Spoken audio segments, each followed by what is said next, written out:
Howdy folks, Spencer here, and today I'll be taking a look at the Last Stand bundle and giving you my thoughts as to whether or not it's worth the money. As always, chapters to everything are listed down below. Starting with the basics, this bundle is available on PC right now and will be arriving over on console sometime around December 9th of 2025. It has a base cost of 13,500 Zen, with an introductory 25% sale, taking it down to 10,125 Zen.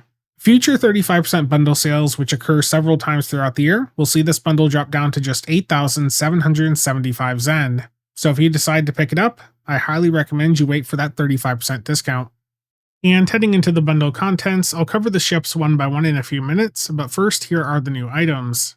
First is the Klingon Chancellor jacket as seen in Star Trek VI, The Undiscovered Country, worn by Chancellor Gorkon. Now this is a KDF-aligned costume of course, so if you're on a Fed, you're not going to be able to use this. Next up is the Tagh Dagger. This was introduced in Star Trek III, The Search for Spock, and it's been seen many times ever since. And it is a ground weapon I'll show the visuals of here in just a moment. And then we have the Aurian Energy Pistol, as seen in Star Trek Generations, used by the main villain, Soren.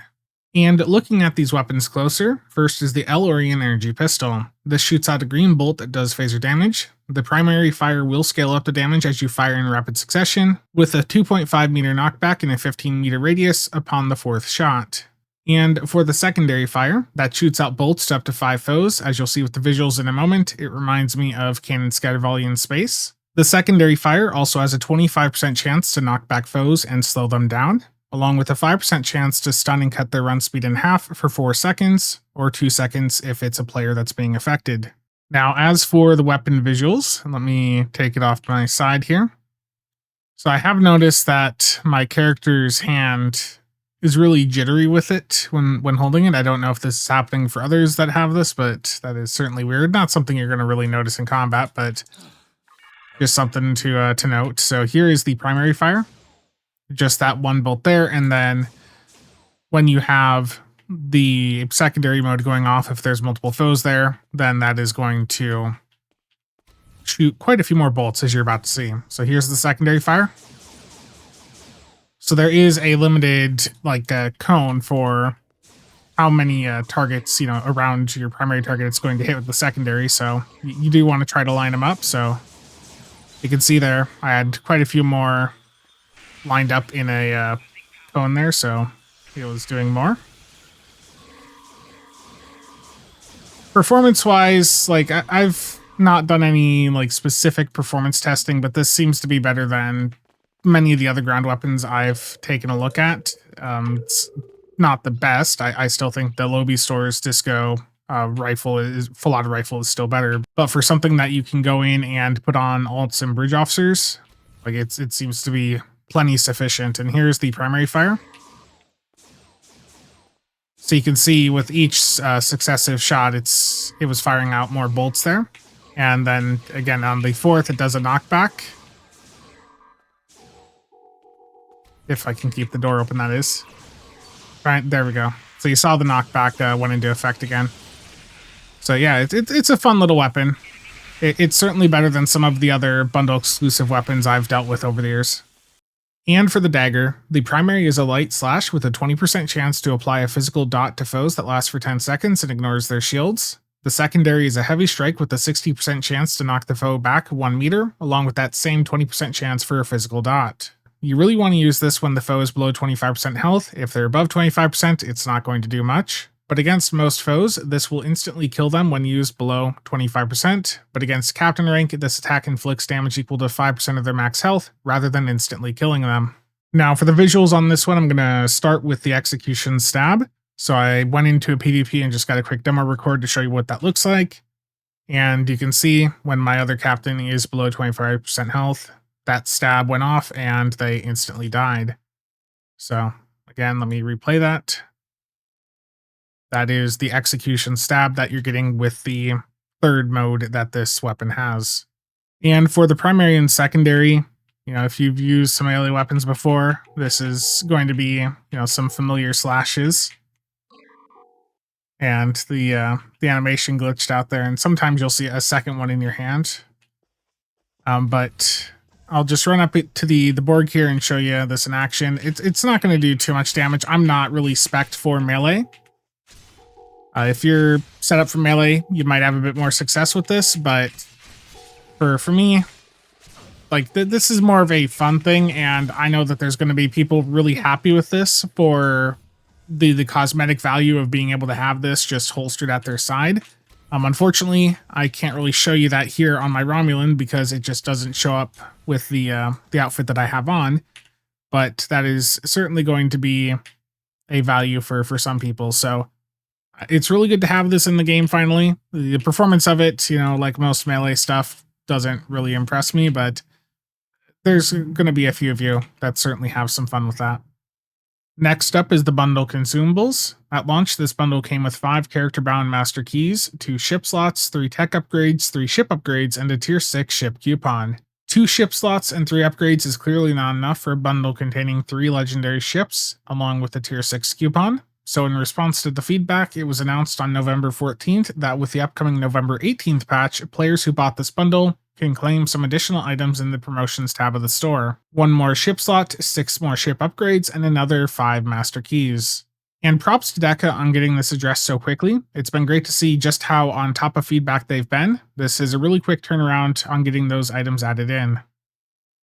And heading over to the ships, just a quick note that this is a basic overview. More in-depth coverage will follow in the next couple of days. And as legendary ships, there are no new consoles on these ships. Rather, they get all consoles, traits, and skins from prior versions of the ships, of which there's nothing notable to talk about for any of the 3 ships. First up is the legendary Negh'var Intel Dreadnought Cruiser. This packs a 1.45 hull mod and a 1.1 shield mod. Mobility is decent with a base turn rate of 10, impulse of 0.17, though the inertia is a little bit lower at just 30. Power buffs are plus 15 to weapons and plus 5 to auxiliary. You've got a 5-3 weapon setup with the ability to use dual heavy cannons. You've got 1 hangar bay, 4 device slots, console-wise 3 TAC, 3 psi, and 5 inch. And for some of the other built-in features, you've got an enhanced battle cloak and the weapon and threat cruiser commands. However, this ship does not have a built-in lance, which is really quite a disappointment. I'm pretty sure it used some like lance-style effects in the scenes that we saw it in. And you've got these really big cannons under the ship that are just screaming out for a lance ability, so really disappointing to not see that here. For the Bridge Officer layout, this has a Commander Inge with Intel, Lieutenant Commander Universal with Command, Lieutenant Commander TAC, Lieutenant Science, and Ensign Universal. The Commander Intel enables access to Surgical Strikes 3 for those wanting that. Overall, the setup is fine for energy weapons, but due to the command being in a position where using Concentrate Firepower 3 for torps or Suppression Barrage 1 for tanking will prevent usage of a gravity well, it sadly is not a great option for the tank or torp playstyles. You can still make those setups work if you really want to, but this layout will limit you compared to platforms like the Terran Sticks. Now, had the command in Intel been flipped around here, this would have been a 5-3 versions of the Sticks, making it one of the best tank platforms in the game, along with being a strong torp and energy platform. Sadly, that is not the direction they went, so what we have here is again a platform that Surgical Strikes users are going to love, that can also handle some basic energy weapon builds, and that's about it. Now for the accessories, let's start off here with the hangar pets. I have the elite version that you get from your fleet starbase. The only difference between these and the rare quality is the rank of rapid fire that you're getting here. So, I mean, if you're using something like SAD, then it doesn't really matter if you're using the rare or the elite. There's not really a point to get the elite. And performance on a run I did with superior area denial on, where I also had Togh fighters on, the Chancellor's Chariots did a third the damage of the Togh, so some of you may have better results, but based on the limited testing I've done so far, I just don't really see a point performance-wise to go for these pets. If you want to get them for the theme aspect, then go for it, but when it comes to their performance, it just isn't there like most of the other heavy fighters in the game. And for the Starship trait, this is Destabilizing Disruptor Enhancer. Upon activation of an Engineering, Command, or Intel Bridge Officer ability, for 30 seconds your energy weapons gain the ability to apply a dot to each foe, hit every half second. The dot does Disruptor damage, it lasts for 10 seconds with a max of 15 stacks, and each new stack will refresh the duration of the existing stacks. However, at 15 stacks, the dot expires and deals an area of effect explosion around the target in a 1.25 kilometer radius that can impact up to 5 foes. Afterwards, the main target is then immune to getting more stacks of the dot for 5 seconds, and the trait itself is up for 30 seconds and then down for 30 seconds, so you have 50% uptime on being able to apply the dot. The performance of this trait has been truly terrible in my testing so far. It is doing under 5,000 DPS on runs where I'm doing over 2 million. You can see on the graph at the top just how much that 30 seconds downtime really impacts this. I'd hit an engineering ability at around 20 seconds left on the briefing phase timer, resulting in me losing this trait 10 seconds into the fight, with the dots persisting until around 18 seconds. And then you can see that it gets reactivated around 42 seconds into the run. So as is, I just can't recommend a damage dealing trait that is showing up below Tractor Beam 1 in my testing. Starship trait slots are way too valuable to waste on a trait performing this poorly, especially at a $100 price tier that can net you many much stronger trait options. Next up is the legendary Nebula Temporal Science Spearhead. This has a hold modifier of 1.2, shield mod of 1.35. Mobility wise, it's got a turn rate of 11, impulse of 0.18, and inertia of 45. Power buffs are +5 to shields and 15 to auxiliary. It has a 4-3 weapon setup that does support dual cannons, it has 3 device slots, and console-wise 3 TAC, 3 engine, 5 psi. And for the built-in features, you have a secondary deflector, subsystem targeting, and sensor analysis. And for the bridge officers, we've got a Commander Science with Temporal Operative, Lieutenant Commander Universal with Miracle Worker, Lieutenant Commander Science, Lieutenant TAC, and Ensign Universal. Now, the secondary Miracle Worker seat has historically been very weak, especially for science ships where it provides no value. But Miracle Worker will soon be gaining 2 unconventional systems triggers with changes to deploy gravitic induction platform and null pointer flood, which will enable Miracle Worker to provide some value to the science playstyle. And I do want to note that additional feedback has been solicited for further adjustments to bring other Miracle Worker abilities up to modern standards, but the systems team was very clear that they are very busy right now, so no timeline or guarantee about additional changes happening. The seating on this has only one forced non-size seat, so you can go very science heavy with this if you want, and if you want to focus more on the weapons, which these science spearheads tend to do, then you can use the Lieutenant Commander Universal to fit more TAC abilities on. But as a platform, I have been extremely negative about this, as for just $30 you can get the Arc Rail or Terran Monitor, which also happens to be a Nebula right from the C-Store, and you can achieve a bit higher performance with those in the current science meta, which values the hangar base slots more than the secondary deflector. You can absolutely make this work if you really want to. It's just an underwhelming layout at this price point. And shifting over to the Starship trait, Particle Fluctuation Analysis, this is redeeming the value of the Nebula for some players. While slotted, activating any Universal Console ability will grant a stacking bonus to yourself and 4 players within 10 kilometers for 10 seconds. This will stack up to 10 times, with each stack refreshing the duration of all existing stacks. Each stack provides 1% crit chance and healing crit chance, 10% crit severity and healing crit severity, +2 max and current auxiliary power, and +15 to Starship Perception. So this is an enormous buff when you max it out. That's 10% crit chance, 100% crit severity, 20 aux power, max and current, and 150 to Starship Perception. Like, that is really, really strong and makes this appear to be one of the best traits in the game. However, that 10-second duration makes it very difficult to maintain the stacks on your own. In a team environment, having multiple people using this can work out very well. It is a max of 10 stacks even if multiple people have it on. So when you hit a console, you are adding a stack and or refreshing the duration for the 4 nearest players to you, and when they hit a console with the trait slotted, they are doing the same for you. So here is some footage I did testing this with Nick on B the other night, and you can see my timer here is about to go down to 7, and when it gets to 7, Nick had hit his Credence console, the Dilithium console, which is that purple wave there, and you'll see that is going to refresh the duration of this up to 10 seconds. Right there. So the more people that have this trait on and activate consoles, the better it will do for everyone. But expecting that in a public environment is not realistic. Not everyone is going to be willing to spend $100 on this bundle. And even for those that do get it, there's a lot of task force operation content that has you splitting up where everyone's going to be, more than 10 kilometers away from each other. So in situations like that, you can't help each other out. Now, as for keeping this up on your own, you can't just hit one console every 10 seconds on the dot. You realistically need to be hitting something at least every 8 to 9 seconds in order to safely maintain the stacks. And the best way to go about this is the Ilios Custom Power Matrix console. That's got 3 toggles on it that each have a 10-second cooldown. So if you go in and just hit one of them, you're going to find that that's not enough, because as soon as it comes back up to hit, the trait will have run out on its timer and will have dropped all the stacks. So in order to go that route, you need to sacrifice 2 of the Ilios toggles and basically just alternate between turning them off and on every 5 or so seconds. But if you do that, you can build up and maintain the stacks just with the Ilios console. Now, I know some of you are hearing that and you're tempted to put that on your spam bar, but unfortunately, this console does very bad things when on a spam bar. It'll cause disruptions. It may stop your weapons from firing at points.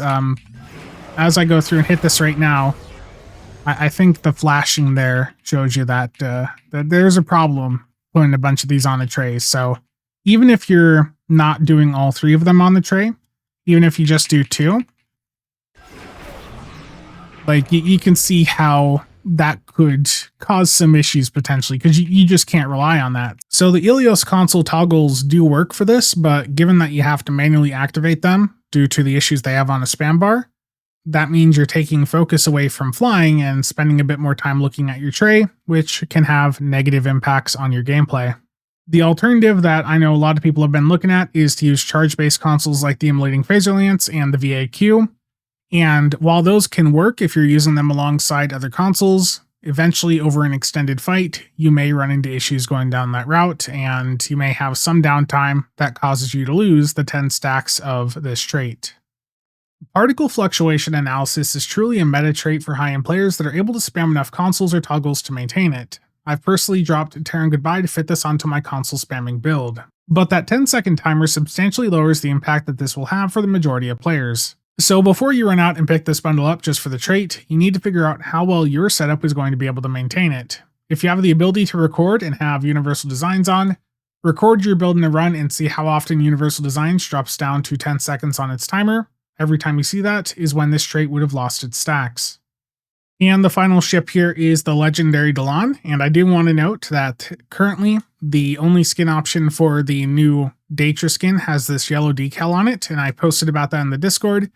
Pundits talked to Thomas, and Thomas approved a version of this to be released without the decal, so that is going to be coming in the near future. And as always, thanks to Pundits and Thomas for the great work they do. And just really quick, here are some vanity shields on this one, because I know many of us were curious what this would look like with some different colors. So first up is going to be the bubble. And again, right now, the yellow is forced on here, but that will, there will soon be an option to change that. So I think this looks pretty good. Next up is going to be the platinum. Now I imagine Endeavor or Mac probably have a vanity shield breakdown on these ships, so if they do, I'll have them linked in the pinned comment down below. But lastly, here's section 31. I really like how this looks. I think with some of the different color options on this ship, it looks much better than the stock. The stock color scheme, I wasn't a big fan of, but with some of the other options out there, this is a ship design that I've been enjoying. Stats-wise, this has a 1.175 hull mod and a 1.05 shield mod. Being a pilot ship, this handles very well with a turn rate of 16, impulse modifier of 0.2, and inertia of 70. The power buff is plus 10 to weapons and engines. It's got a 5.2 weapon setup with dual cannon support and an experimental weapon slot, which comes equipped with the old railgun experimental weapon from the original T6 version of this ship, and sadly, like most other experimental weapons, it has not aged very well. And after that, we have 2 device slots, and console-wise 5 TAC, 4 Inch, 2 Psi. And being a Romulan ship, this also has a Singularity core with the Singularity mechanics, along with a Romulan battle cloak. For the bridge officer layout, this has a Commander TAC with Pilot, Lieutenant Commander Universal, Lieutenant Commander Inch with Intel, Lieutenant TAC, and Ensign Universal. Overall, this is an extremely solid energy weapon platform. As I talked about previously, I would have liked to have had a different specialization combo here, but as is with the Pilot Intel, this is one of the best ships with that combo. And truthfully, of the 3 ships in this bundle, this is the one I personally have enjoyed flying the most, and to me it stands out as being the best ship in the bundle. Sadly, its Starship trait, Parry and Thrust, is terrible from my testing so far. Activating evasive maneuvers, brace for impact, or pilot maneuvers will grant 5 stacks of this trait. Each stack nets plus 10% crit severity for energy weapons for 10 seconds. You can only have up to 5 stacks of this trait active at a time. And then max once per second when hitting a foe with energy weapons, you'll consume 1 stack of the trait to deal some plasma damage. And when testing this, I did make sure to go out and try to hit the pilot maneuvers, evasive and all that a bit more in the run, but the damage from it was very underwhelming at just 1700 DPS. Some of you that like to use these maneuvers may get a bit more from this, but as is, I will likely never use this trait again, nor do I recommend it in its current state. And time for my final thoughts. This is not the worst bundle we've ever seen, it's light years better than the Timeless Legacy bundle, but it's also not the best. It's not going to find its way onto any top 10 list. The only meta impact from this bundle is the trait from the Nebula, and given the timing requirements on it, I just don't think it's going to be worth it for most users. As for the traits from the Negh'var and Dhelan, currently they are quite weak and I just don't think they're worth using. As for the ships, they're fine. The Dhelan is one of the best piloted intel ships in the game, and it's the first Romulan ship with that combo. The Nebula is a science spearhead coming into a science meta that favors science carriers, of which the Terran Monitor, a Nebula, is one of the best options. It would have been much more interesting to have seen them go a different route with the Nebula. For instance, a flight deck carrier, I feel, would have been very well received. And as for the Negh'var, had this been a commander command with Lieutenant Commander Intel, or swapped the secondary command out for Temporal, we'd be looking at one of the best ships in the Zen store. But with the Commander Intel and Lieutenant Commander command it got, matching the legendary Gal-X, the impact that this ship could have had has been significantly reduced. It's not a bad ship, it just doesn't do anything new, and the lack of a lance is very disappointing. Overall, whether or not you want this bundle, my advice is to hold off on getting it right now. We are weeks away from Black Friday and the end of year sales. That means Zen sales into potential 35% discount are not that far away. And while I am rather underwhelmed by this bundle, at 8,775 Zen during a 35% sale, I do actually think it's a really good deal, especially with them having updated the slots and upgrade count to fully cover the ships. So for 70 to 80 bucks during a Zen sale and a 35% discount, you're looking at 3 account-wide legendary ships, a tier 6 coupon, 9 upgrades that you can sell, 10 bound master keys, 3 ultimate upgrades, 3 ship slots, a KDF costume, and some ground weapons. And you can take those 9 upgrades and sell those for, I think, 50 to 60 million per is what they're going for on the exchange right now. The T6 coupon you have to sell in a trade channel or zone chat, but you should be able to get 300 to 350 million EC for that. So if you sell that fluff off and use some Phoenix obtained upgrades to actually upgrade your ships, then you're getting a good chunk of EC from this bundle as well. And that makes the value proposition of this bundle actually very, very strong. So even though I'm not the biggest fan of some of the decisions here, some of the layouts, and especially the performance of the traits, like, I don't regret buying this bundle at all. And if any of you go for it, I mean, that is one hell of a value proposition that they have. But that's all I have for you all today, so let me know your thoughts on the bundle down below.